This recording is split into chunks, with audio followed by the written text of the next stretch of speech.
It's time to get to the bottom of some of the most famous cases that were never solved with the new series Legend Hunter. Explorer Pat Spain is here to give us a preview. Pat, good morning. Morning. Thank you so much for having me. Of course, pleasure to have you on. So I am a huge sucker for crime shows. What makes this one different from all the others? Absolutely. So I look at these historical myths and mysteries and try to separate the fact from the mythos that surrounded them. I'm a biologist, so I approach this from the perspective of a biologist. I look at really the facts, try not to discount anything out there, but really try to separate and look at what the truth is behind these mysteries. Well, of course, and as a biologist, as a scientist, you leverage technology in a big way to make these discoveries. How important is that technology, and what are the different types that you use to solve these and to investigate them?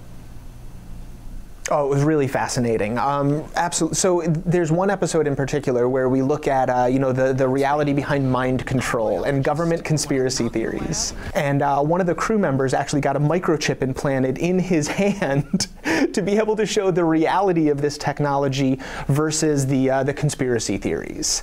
So we use some pretty crazy technology on that episode. Wow, that's wild. So if you had to pick a favorite case, what would that be? What's one of your personal favorites?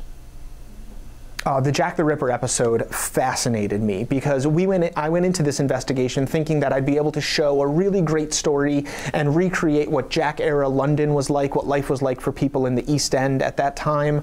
But I didn't think that we'd be able to solve it. And I truly believe that we solved it. I think we figured out who Jack the Ripper is. We were able to point to one suspect by uncovering new evidence that had never been seen by the public before and really narrow this down to one individual. And that was mind-blowing. Wow. Well, these types of stories, these types of mysteries appeal to so many people. What do you think it is about these unexplained cases and these mysterious things that fascinate people so much?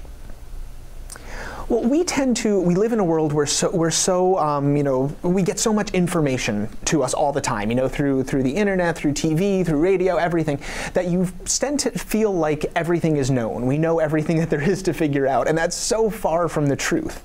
So when you uncover one of these things that, for 150 years, a lot of people have been looking into it, and we still don't have an answer, that's interesting. That's exciting. That's, leaving the door open to different possibilities. And I think in this modern era, people get really drawn to that. People want a mystery. They want to find something that maybe we can't solve. True, and having said that, you're talking about mysteries, you're talking about the unexplained. Do you yourself, as a scientist, believe in things like ghosts and aliens? Ghosts, aliens, yes, absolutely. I absolutely believe that we are not alone in the universe, and there certainly are other forms of life out there. And I think within my lifetime, we will probably find some. Are there conscious, intelligent beings that have visited the Earth? That's a tougher call. I'm not exactly sure, but I'd have to do the investigation myself. And the same thing with ghosts. I think that there are unexplained things, but I like to find the truth behind it. So in some instances of, paranormal activity where people are seeing ghosts, you can find high tension lines very close to the area, or you can find, funky electrical currents happening in the house, or even something buried underground that's giving off some type of energy or radiation. So I think that there's really interesting physical aspects to these supposed paranormal phenomena. Now, I also can't rule out the possibility that there's something that we truly don't understand, but I always try to take it from a factual basis first. Well, I think that's a very important point, especially these days. It's extra important to work off of fact. So, Pat Spain, pleasure speaking with you, and thanks so much for your time. Thanks so much for having me. Absolutely. Stay where you are. We'll be right back.